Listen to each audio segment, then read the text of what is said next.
والذین من بکا علی مصابه رجها حسناته آمال السقم وهم ائمة المشرقین وحجاج المغربین صلوات اللہ علیہم والصلاة والسلام علی النبی الأمی مکی المدنی الرشید الراشد النبی المصدق بشیر المؤید نبینا الممجد المصطفى الممجد المعبود العاقب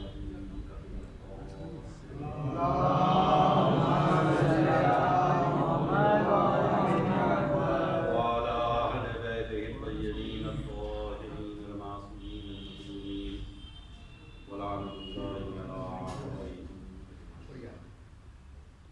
من ليلنا هذا إلى يوم الدين أما بعد فقد قال الله في كتابه الحكيم بسم الله الرحمن الرحيم إنا أعطيناك الكوثر فصل لربك وانحر إن شانئك هو الأبتر ایک بار میرے صلوات پڑھنے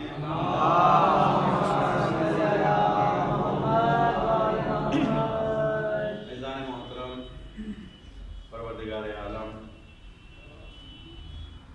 تمام حاضرین کو عاشقان جناب فاطمہ زہرا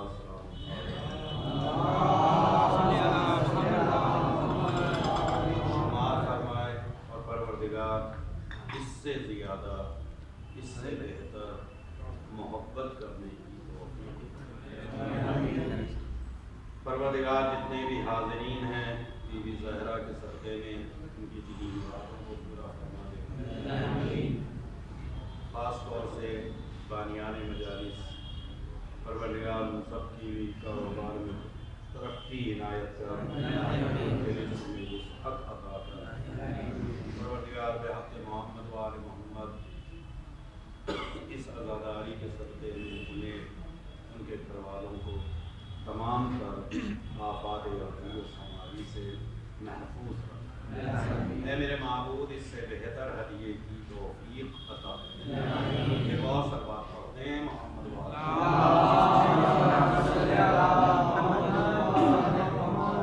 میزان محترم زیادہ دیر رحمت دینا مقصد نہیں ہوگا، صرف کل کے مفہوم سے ایک مفہوم کو ملانا اور رحمت کرنا۔ چونکہ یہ مجالس مخصوص ہیں پیغمبر اسلام کی اکلوتی بیٹی، کائنات کی سب سے عظیم شخصیت یعنی جناب فاطمہ زہرا۔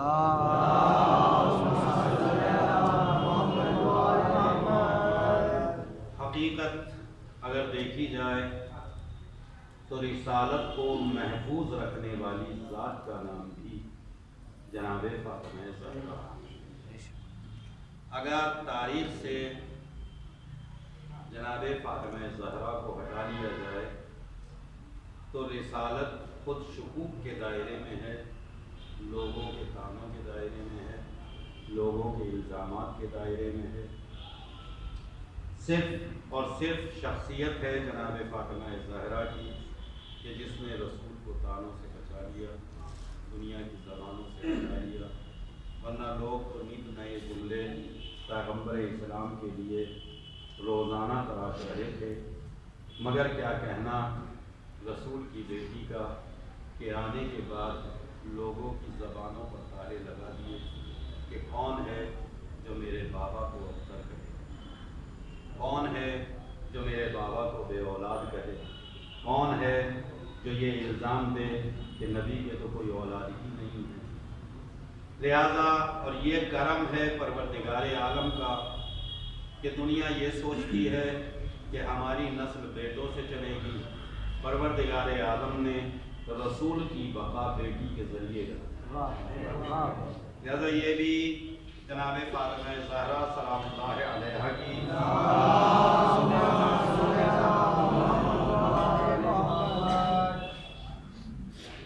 بہرحال کون ہے جو فضیلت بیان کرے گا، مگر ایک رخ ہے جو اکثر لوگوں کے ذہنوں میں آتا ہے. میں نے کل بھی مجلس میں عرض کیا تھا کہ میں ایک الگ گوشے کی طرف اشارہ کرنا چاہتا ہوں، لہذا آج کا بھی میرا بالکل اسی طریقے سے ایک اشارہ رہے گا کہ جہاں اتنی فضیلتیں ہیں جناب فاطمہ زہرا کی، جہاں اتنے مراتب ہیں، قرآن مجید میں خدا کہہ رہا ہے اِنَّا أَعْطَيْنَاكَ الْكَوْثَرَ، تو وہ کوثر کوئی اور چیز نہیں ہے، ذات جناب فاطمہ زہرا سلام اللہ علیہا.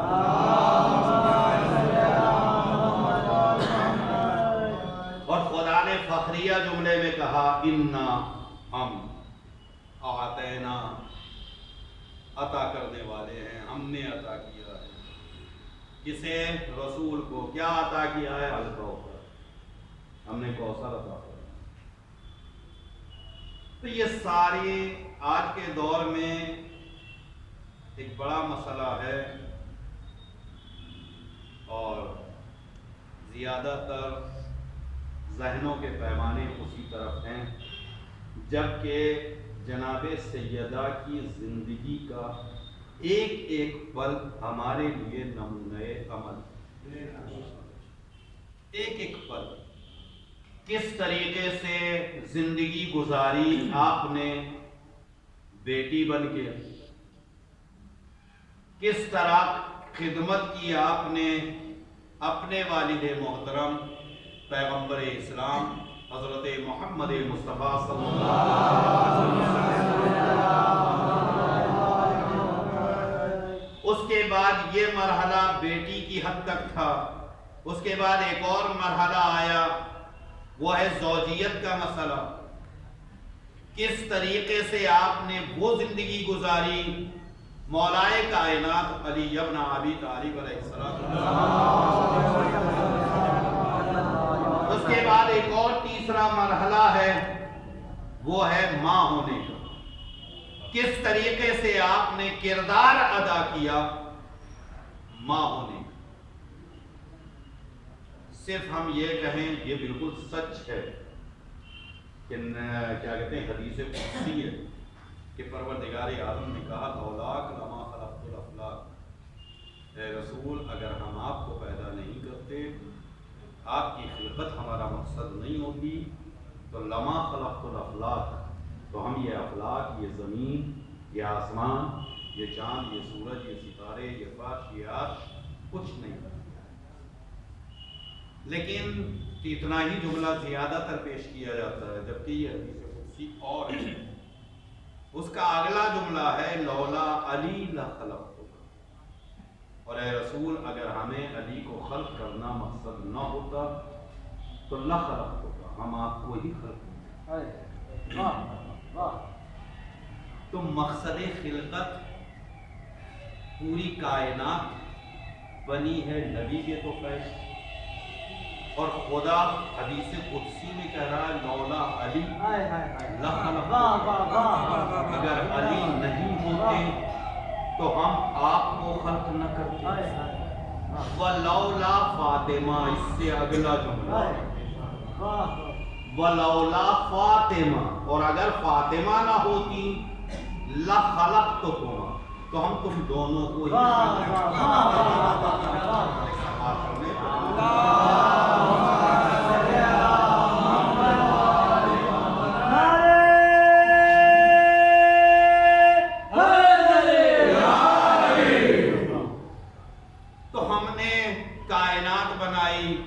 نبی کے لیے، نبی بنائے علی کے لیے، دونوں بنائے سیدہ کے لیے. اور حقیقت میں دونوں سیدہ کے لیے ہیں، ایک باپ ہے ایک شوہر. ہے نا؟ اس کے علاوہ ہے کیا اس کائنات کے اندر؟ پر پوری کائنات نبی کا صدقہ ہے. نبی فاطمہ کے باپ اور مولا کائنات پوری کائنات کے لیے حلال مشکلات. وہ کون ہے؟ شوہر جناب فاطمہ زہرا سلام اللہ علیہا. تب اس کائنات میں بچا ہی کیا؟ تو اس کائنات میں کیا رہ گیا؟ کچھ بھی تو نہیں. لیکن اتنی بڑی شخصیت ہونے کے بعد بھائی کوئی اندازہ لگا سکتے ہیں آپ کہ کس مرتبے کا نام لیا جائے کہ اس مرتبے میں فائز ہیں جناب فاطمہ زہرا؟ کوئی ایک بلندی کا پیمانہ آپ ناپ کے بتا سکتے ہیں؟ نہیں بتا سکتے. ہمارے ذہنوں سے اعلیٰ ہے، ہمارے ذہنوں سے بالا ہے، ہماری فکریں وہاں تک پہنچ نہیں سکتی. ہماری فکروں کی رسائیوں سے کہیں آگے کی ذات ہے جناب فاطمہ زہرا کی. اب اتنی بلند شخصیت ہونے کے بعد میں وہی جملہ ادا کرنا چاہتا ہوں. ٹھیک ہے، ہم لوگ یہ سمجھتے ہیں کہ اگر ہمیں عبادت کرنا ہو تو ایک مصلی بچھا لیں، ہے نا، مصلی، اس پہ آگے تسبیح اور سجدہ رکھ لیں، اس کے بعد تکبیرۃ الاحرام کہہ کے اللہ کے سامنے حاضر ہو جائیں. تو یہ بتائیے کتنی دیر تک آپ نماز پڑھ سکتے؟ بھائی کبھی کبھی ایسا ہوتا ہے، چونکہ میں تو مسجد میں ہوں، میں نے کہا بھائی آج چاند گرہن ہے، آج سورج گرہن ہے، نماز آیات ہوگی، ابھی ہوگی. یہ سوال بتا رہا ہے کہ بوجھ بڑھ گئی ہے. سلوات پڑھ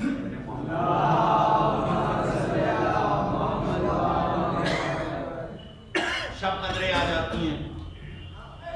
رمضان میں تو اکثر لوگ اللہ ہی کے لیے اپنے آپے کو وقف کر دیتے ہیں، وہاں تو مسئلہ ہی نہیں. ہم صبح سے شام تک اللہ کے سامنے حاضر ہیں. ہم نے کہا بھائی آج شب قدر ہے، 100 رکعت نماز ایک ہی رات میں ہوگی، ہے نا. اس کا مطلب ہم کتنی نماز پڑھ سکتے ہیں؟ یہ آج ہی ہوگی، ابھی ہوگی، آج ایک رات میں ہی ہوگی. یہ سوال بتا رہے ہیں کہ ہماری اوقات کتنی ہے. کسی سے پوچھنے کی ضرورت نہیں ہے، کسی سے سوال کرنے کی ضرورت نہیں ہے کہ بھائی آپ کتنی پڑھ لیں گے، کیوں پوچھ رہے ہو؟ اس نے ایک جملے میں اظہار کر دیا، آج ہی ہونی ہے، ایک ہی رات میں ہونی ہے. یہ سوال بتا رہا ہے کہ میری اوقات سے باہر ہے. بات سمجھ میں آ گئی؟ تو مصلی پر کھڑے ہو کر عبادت کتنی دیر کرے گا؟ بھائی 24 گھنٹے میں ہو سکتا ہے 1 گھنٹہ کوئی مصلی پہ کھڑا ہو جائے، 2 گھنٹے. جبکہ اللہ نے صبح 2 رکعت مانگی، ظہر میں 4 رکعت، عصر میں 4 رکعت، مغرب میں کتنی ہے؟ 3 ہی ہے، زیادہ ہے. ہاں شک والی مت بتائیے، 3 ہی ہے. چلیے عشاء 4 رکعت، ٹوٹل ملا کے 17 رکعت. 17 رکعت کے لیے 20 منٹ کافی ہیں. عام طریقے سے جو آدمی نماز پڑھتا ہے 20 منٹ، 25 منٹ، آدھا گھنٹہ. آدھا گھنٹہ انف. پورے دن میں ایک آدمی اللہ کو آدھا گھنٹہ تو دیتا نہیں. آدھا گھنٹہ دینے کے لیے اللہ کو آدمی تیار نہیں. تو یہ بتائیے اب اگر ہم ترجمہ کریں کہ عبادت کا مطلب یہ ہے کہ مصلی بچھا کے بیٹھ جائے تو یہ کس حد تک ٹھیک ہے؟ عبادت صرف نماز پڑھنے کا نام نہیں. عبادت روزہ رکھ لینے کا نام نہیں. بہت توجہ کیجئے گا، مفہوم آپ کے ذہنوں تک پہنچانا. اگر کوئی نماز پڑھ کے یہ سمجھتا ہو کہ میں نے عبادت کی ہے تو اس کے ذہن میں خیال غلط ہے. نماز اللہ نے ہمیں پیدا کرنے کے ساتھ ساتھ ہمارے اوپر فرض کی ہے. ادھر پیدا ہوئے، ادھر اس نے کہا یہ میرے لیے اتنا ٹائم، اتنی رکعت، اتنی رکعت، اتنی رکعت پڑھے گا. یہ ہمارے اوپر فرض ہے. مثلا فرض کیجئے بھائی میں آپ سے قرضہ لینے آ گیا، میں نے کہا بھائی مجھے کچھ پیسے قرض چاہیے، دے دیجیے. میں نے کہا لیکن میں ایک ساتھ نہیں دے سکتا، تھوڑے تھوڑے کر کے دے دوں. اوکے. آپ نے کہا ماں صاحب بولیے کتنے چاہیے؟ میں 10,000 روپے دے دوں. آپ نے 10,000 روپے دے دیے. یہ جنوری کا پہلا مہینہ، 30 تاریخ کو میں آپ کے گھر آیا، 31 کو. میں نے کہا بھائی یہ 500 روپے، یہ بتائیے میں کوئی احسان کر کے جا رہا ہوں آپ کو؟ میں نے احسان کیا ہے؟ یہ دینے کے بعد بھی احسان آپ کا ہی ہے، میرا نہیں۔ بہت توجہ کیجئے گا، ظریف مفہوم ہے جسے پہنچا دینا چاہتا ہوں۔ بھئی میں جو 500 روپے دینے آیا ہوں یہ میرا احسان نہیں ہے، بلکہ احسان 500 لینے کے بعد بھی آپ کا ہی ہے۔ پھر میں اگلے مہینے فروری میں آیا، پھر میں نے 500 روپے دیے۔ مثلا فرض کیجئے آپ کے گھر میں ایک صاحب بیٹھے ہوئے، انہوں نے دیکھا مولانا صاحب تو ان کو پیسے دے رہے ہے نا، تو وہ سمجھے گے مولانا صاحب ان پہ احسان کر رہے ہیں۔ یہ اس کی نظر کی غلطی ہے، اس نے صرف دیکھ کے فیصلہ کیا ہے، حقیقت جان کے فیصلہ نہیں۔ صلوات پڑھیں محمد وآل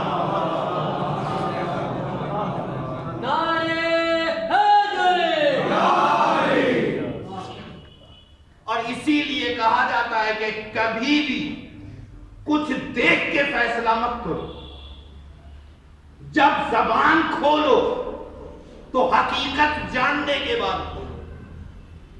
تو میں نے کہا بھائی میں گیا جانے کے بعد میں نے دیے، اب میں انہیں ہر مہینے دینے جا رہا ہوں، تو میں کوئی احسان تو کر نہیں رہا ہوں، کیا ہے پورا سال ہو گیا مجھے دیتے دیتے، مگر ایک بھی دن احسان نہیں ہوا۔ ایک اور صلوات پڑھ دیں کریں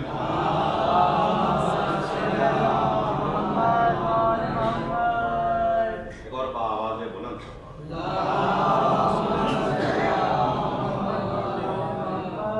میرا احسان نہیں ہو رہا، تو پھر یہ کیا کر رہا ہوں میں؟ ایک فرض ہے میرے اوپر جسے ادا کر رہا ہوں۔ میں نے ان سے کچھ چاہا تھا، انہوں نے عطا کر دیا تھا، اس چاہت کو اب مکمل کر رہا ہوں تاکہ وہ چاہت جو ان سے مجھے ملی ہے وہ پوری ہو جائے، ٹھیک ہے نا؟ اگر کسی سے لے لیا جائے اور وقت پہ ادا کرتے رہو تو ہماری نظر میں وہ بھی بہت بڑا احسان ہے کہ لینے کے بعد دے رہا ہے، ورنہ دوڑ تو وہ ہے کہ لینا ہی جانتے ہیں، دینا نہیں جانتے۔ ایک صلوات اور پڑھنے محمد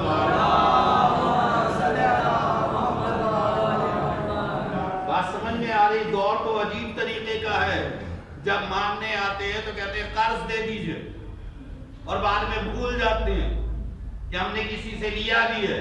تو یہ مانگنا، آپ نے مانگا آپ کو مل گیا، اب آپ ٹائم پہ ادا کرنا ہے تو احسان نہیں ہے۔ اللہ نے تو بغیر مانگے حیات دے دی ہے۔ آپ عرضی لے کے گئے تھے، آپ نے اللہ سے ریکویسٹ کی ہے، آپ نے اس کے یہاں کوئی درخواست بھیجی تھی کہ مجھے حیات عطا کر، جب مانگنے کے بعد ادا کرنا ضروری ہے تو جو بے مانگے مل جائے۔ ایک اور صلوات پڑھیں محمد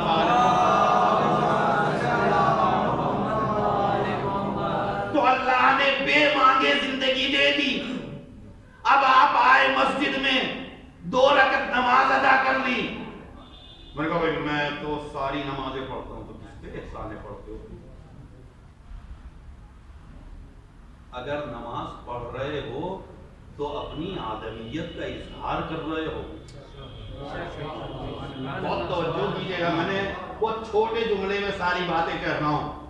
اگر آپ نماز پڑھ رہے ہو تو اپنی آدمیت کا اظہار کر رہے ہو، ورنہ پیدا تو حیوان بھی ہوئے،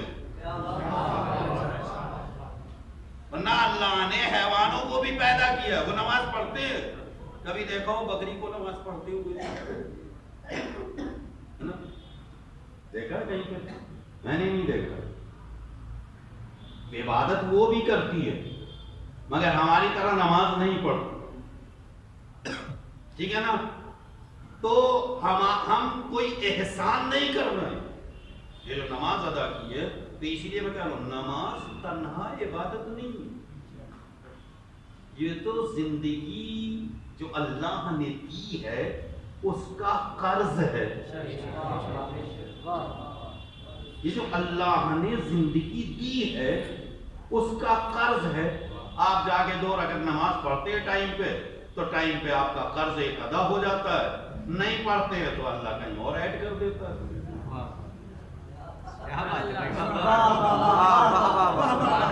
سلوات پڑھنے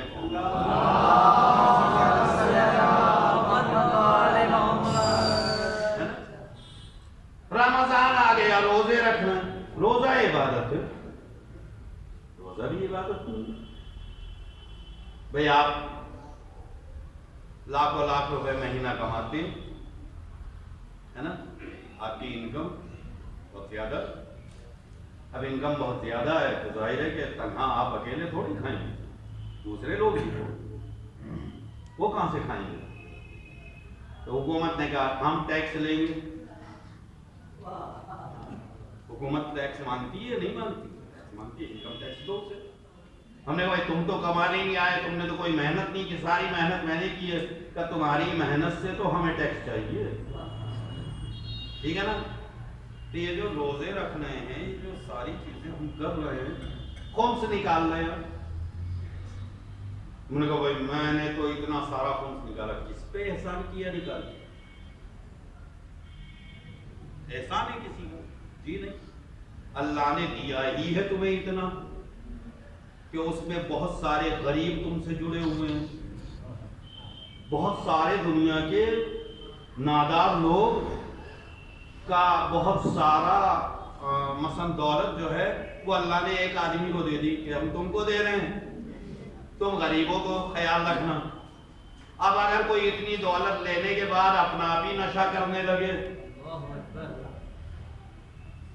تو ظاہر ہے کہ کہیں نہ کہیں ٹیکس چوری ہو رہا ہے، کہیں نہ کہیں ٹیکس میں گھپلا ہو رہا ہے، تو کوئی دیکھنے تو اللہ کی طرف سے آتا نہیں، وہ خود ہی دیکھ لیتا ہے۔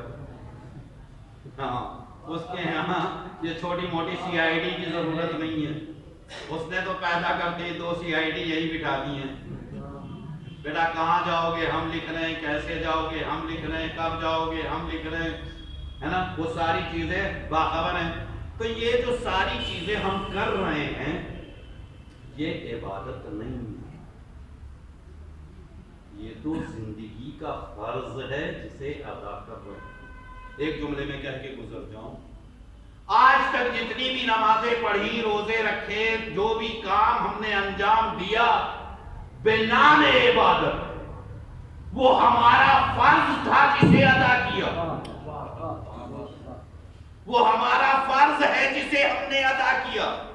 ادا کر رہے ہیں تو انسان ہے، نہ کرے تو حیوان ہے۔ مرضی آپ کی ہے کہ آپ اپنے آپ کو کون سے دائرے میں لے جانا چاہتے ہیں، حیوانیت کے یا انسانیت کے۔ اب آپ کو ایک ذرا سا توجہ اور دلا دیں، چلیے میں نے مثلا 5 وقت کی نماز بالکل ایٹ اے ٹائم ادا کر، ہے نا، انسانیت والی۔ ایک اور بار سلوات پڑھو،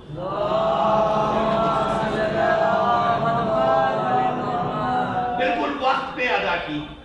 میں نے کہا بھائی میں ہر نماز کو اس کے ٹائم ادا کرتا ہوں، تو کیا میں بہت بڑا بن گیا ہوں؟ اگر نماز پڑھ لینے سے میں بہت بڑا ہوں تو کائنات میں فاطمہ سے بڑا تو کوئی ہے ہی نہیں، یا ہے؟ مگر اس کا عالم یہ ہے کہ رات بھر مصلی پر بیٹھ کر عبادت پروردگار کرتی ہے۔ گواہ ہمارے یا تمہارے جیسا آدمی نہیں ہے، گواہی کے لیے امام حسن علیہ السلام ہے۔ گواہی دینے والے کون؟ ہمارے دوسرے امام نے ارشاد فرمایا میں نے دیکھا کہ میری مادر محترم رات بھر مصلی عبادت میں کھڑی رہی، تسبیح پروردگار کرتی رہی۔ اب رات بھر تسبیح کر لینے کے بعد جب آپ نے بالکل آخر میں دعا کے لیے ہاتھ اٹھائے تو پوری کائنات کے لیے دعا کی، ہم لوگوں کے لیے دعا کی، چاہنے والوں کے لیے دعا کی، سب کے لیے دعا کی۔ جب مصلی سمیٹا تو امام حسن نے پوچھا کہ اماں بولو بیٹا، کہا آپ نے رات بھر عبادت کی؟ کہا میرے لال، کہا صبح میں نے ساری آپ کی دعائیں سنی، آپ نے اپنے لیے تو کچھ بھی نہیں مانگا، جو بھی مانگا دوسروں کے لیے مانگا۔ کیا میرے لال تم نے صحیح کہا، میں نے اپنے لیے نہیں مانگا، میں نے سب دوسروں کے لیے مانگا۔ کہا ماں ایسا کیوں؟ کہ جب پروردگار میرے کہنے سے انہیں عطا کرے گا تو مجھے بھولے گا نہیں۔ ایک اور سوال پڑھے کرے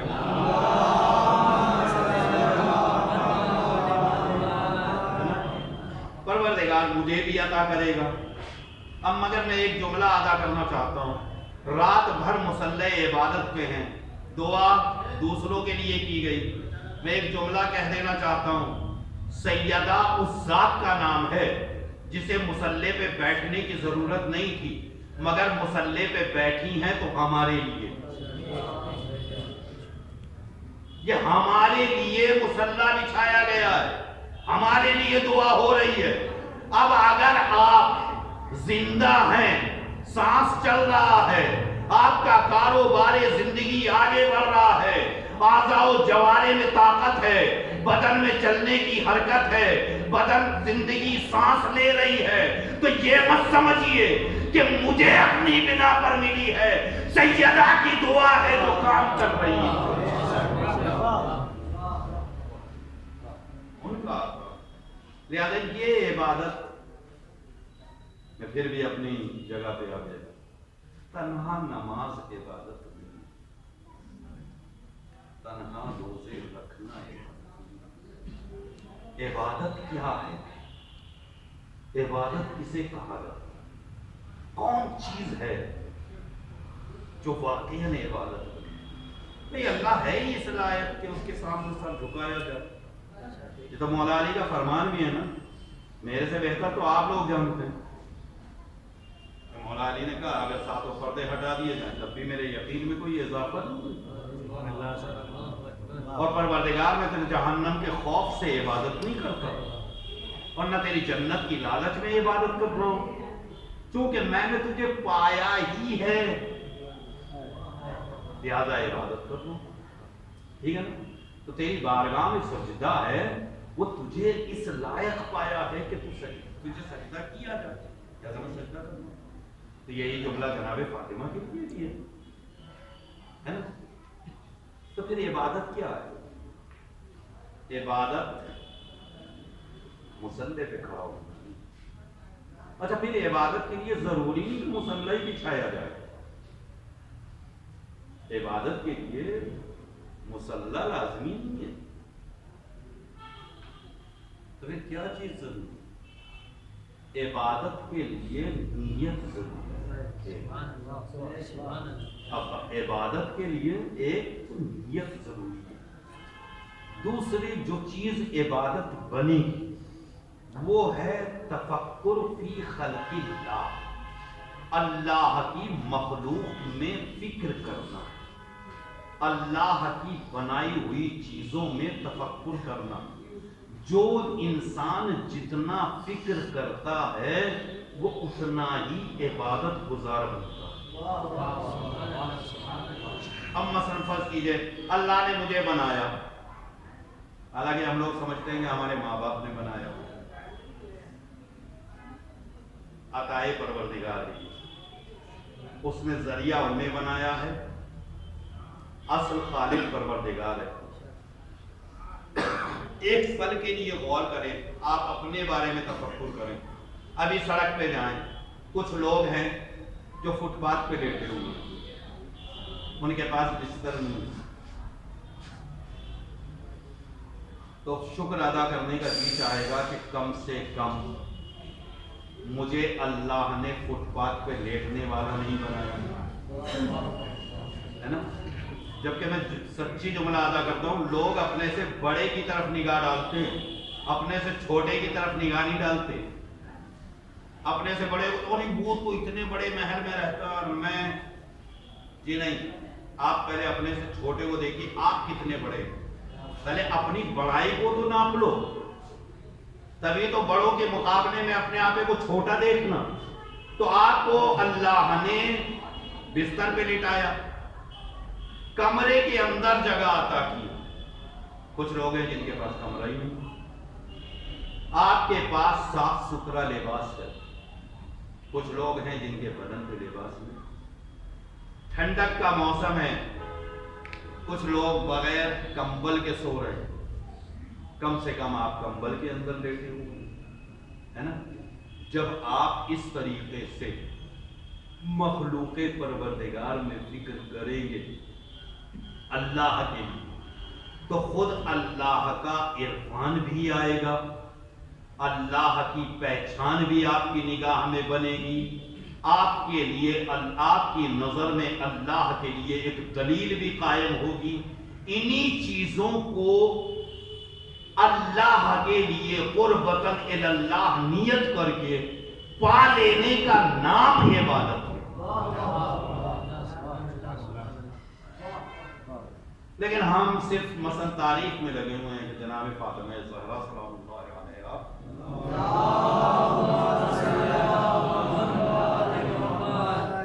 کہ زمانے پہ غور کیجئے, وہ اس ذات کا نام ہے. اب سچ بتائیے, مثلا فرض کیجئے مثلا مولانا صاحب, اگر آپ میری بیٹی کو مثلا کہیں جھاڑو دیتے ہوئے دیکھ لیں,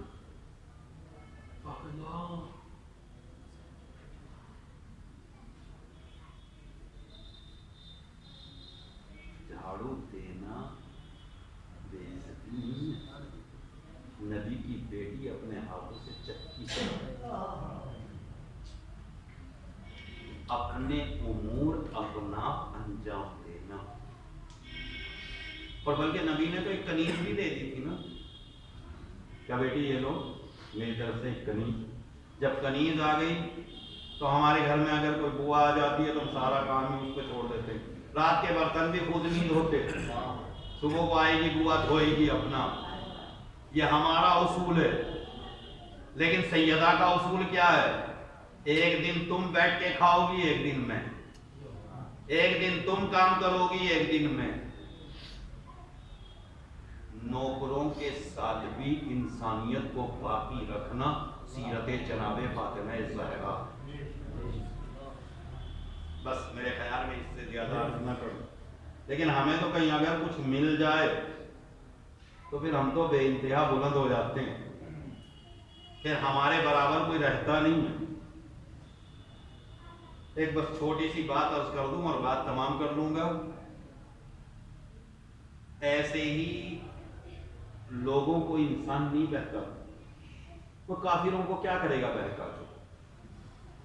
کافر تو نہیں بہکے ہوئے.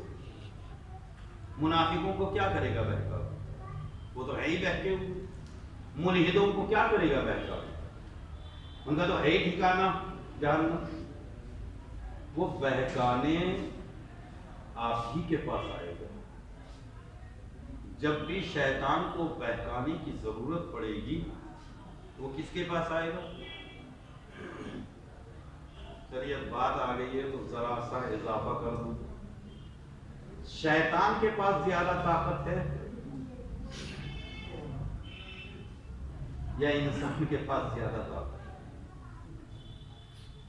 مثلا فرض کیجئے ہمارے یہاں کلکتے میں تو اوقاف کے مسائل بہت ہیں, ہے نا, اور ہر آدمی چاہتا ہے فلاں وقت کا متولی میں ہو جاؤں, اس وقت کا متولی میں بن جاؤں. خاص طور سے جو الہی خانے ہیں یعنی مساجد, یہ ہر جگہ کا حال ہے. میں کہیں ایک چیز کو ذہن میں رکھ کے نہیں کہہ رہا ہوں, سب جگہ جہاں بھی جائیے گا وہاں عالم یہی ہے. جتنے بھی مساجد ہیں, مساجدوں کے متولی جو ہوتے ہیں نا, وہ ہر امام متولی سے ہی پریشان ہوتا ہے اور کسی سے پریشان نہیں رہتا. یہ ہر جگہ ہوتا ہے. بہت ساری شکایتیں ہیں میرے پاس بھی کہ بھائی فلاں ایسے ستا رہے یہ کر رہے, لیکن وہ ہے ہر جگہ کا. اچھا پھر جو بھی کہیں بھی مسجد میں امامت کرتا ہے کوئی بھی مولانا, وہ اگر جتنی پڑھائی آپ نے پڑھی اتنا ہی پڑھا ہوتا تو آپ اسے امام بناتے؟ نہیں بنائیں گے, ہے نا. وہ فقہ میں ازبر ہو جاتا ہے, اپنی زندگی کو سمیٹ لیتا ہے، مدارس کی چار دیواری اسے جو ہے مکمل اخلاق سکھا دیتی ہیں، تب آپ اسے چاروں طرف سے ناپ کے تب جو ہے اپنا پیش امام بناتے کہ یہ ہمارے یہاں نماز پڑھتا ہے۔ جب آپ نے اسے اتنا ناپ لیا ہے تو پھر ایک پیمانہ اور بھی تو رکھیے کہ اسے کتنا دیا جانا چاہیے، یہ کوئی نہیں ناپتا۔ یہ جتنی مسجدیں چاہے ہماری ہوں اہل سنت کی ہوں سب جگہ کی بات ہے، ان کو جو ایک نپا تلا دیا جاتا ہے کہ بھائی 5,000 روپے دیں گے، رہنا ہو رہی ہے، نہیں رہنا ہم کسی اور کو لے جائیں۔ لیکن مولانا لوگ بھی پتہ نہیں کیوں اتنے صابر ہوتے ہیں، اور ان سے اللہ نے خصوصی صبر دے بھی دیتا ہے کہ یہ اسی میں گزارا کر لیتے ہیں، کبھی بھیک مانگنے کی ضرورت نہیں، گزارا ہو جاتا ہے پیسے کے لیے۔ مگر ایک مسئلہ ہوتا ہے، مثلا فرض کیجیے میں مکالمے کے بطور پیش کروں، لیکن شیطان آ گیا متولی کے پاس، کہنے لگا بھائی تیری طاقت زیادہ ہے یا میری؟ شیطان نے کہا میری طاقت زیادہ ہے۔ مسجد کا متولی بولا میری طاقت زیادہ ہے؟ یار پاگل ہے تو، میری طاقت کے مقابلے تو کوئی بچ ہی نہیں سکتا، میرا پاور زیادہ ہے۔ اس نے کہا جی نہیں میرا پاور زیادہ ہے۔ شیطان نے کہا تم جانتے بھی ہو میں نے آدم کو بہکا دیا، جنت سے باہر نکلوا دیا، میرا پاور بہت مضبوط ہے، میں نے اسے آدم کو نبی کو جنت سے نکلوا دیا۔ کہنے لگا بھائی تم نے صرف آدم چھوٹے نبی تھے، میں نے بڑے نبی کے نائبوں کو پریشان کر رکھا ہے۔ بھئی جتنے امامت کر رہے ہیں سب کون ہیں؟ رسول کے نائب ہی تو ہیں۔ ایک صلوات پڑھ دیجئے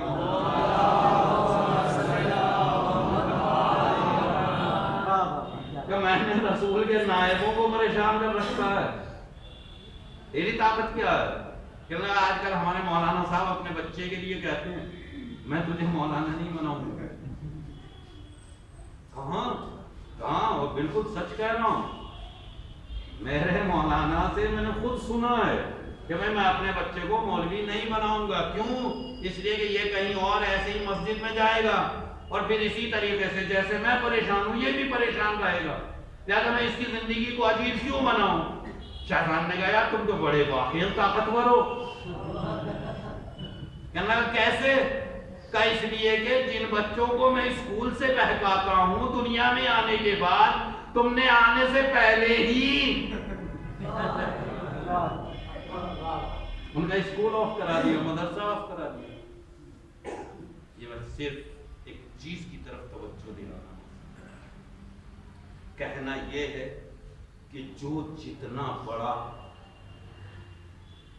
اہل بیت کا چاہنے والا عہدے پہ جائے گا شیطان اتنا ہی زیادہ اس کے پاس آئے گا اور اس سے کسی نہ کسی طریقے سے غلط ضرور کرے گا۔ لہذا اب یہ ہمارا فرض بنتا ہے کہ ہم اپنے آپ کو کتنا بچا سکتے ہیں اور کتنا محفوظ رکھیں۔ کوشش کرنا ہماری ذمہ داری ہے، بہت توجہ کیجیے گا، کوشش کرنا ہماری ذمہ داری ہے، بچانے کے لیے خود پروردگار کھڑا ہوگا۔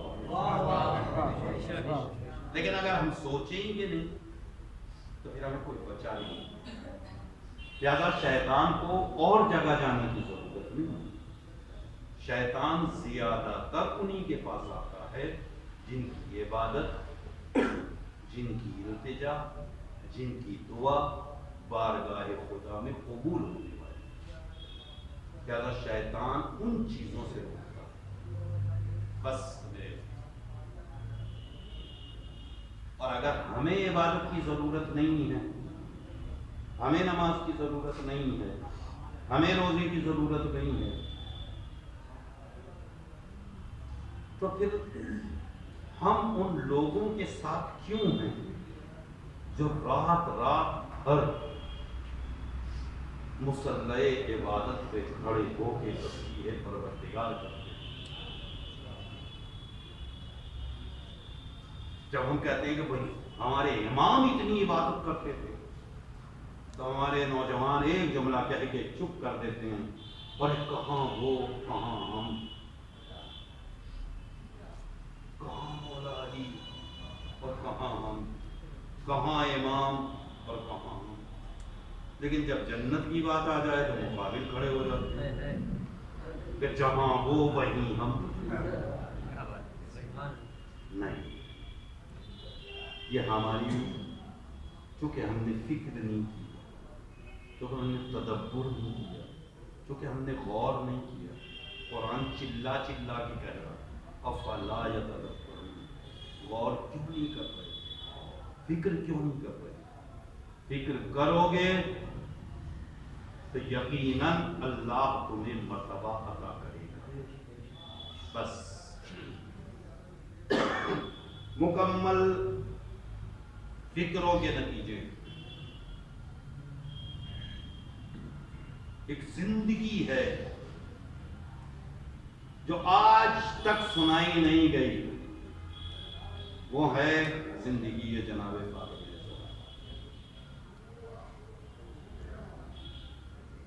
انشاءاللہ کل آخری مرحلے ایک آخری پہلو ادا کروں گا. بس آج اتنا ہی. کتنی عظیم شخصیت جسے دیکھنے کے بعد نبی کو سکون مل جائے گا. سیدہ پہ نگاہ پڑتے ہی نبی کو اطمینان مل جائے گا، سکون مل جائے گا. میں نے کل کی مجلس میں اشارہ کیا تھا، نبی کو ذوق ہو گیا تو کوئی حکیم کے یہاں نہیں گئے، کسی ڈاکٹر کے پاس نہیں گئے، دنیاوی علاج تلاش نہیں کی، بلکہ سیدھے آئے خانہ سیدہ اور آ کے وہ جملہ بھی کہا بیوی بیٹی مجھے تھوڑا سا ذوق کا احساس، لاؤ اپنی چادر. جو نبی کو سکون پہنچائے اسے سیدہ.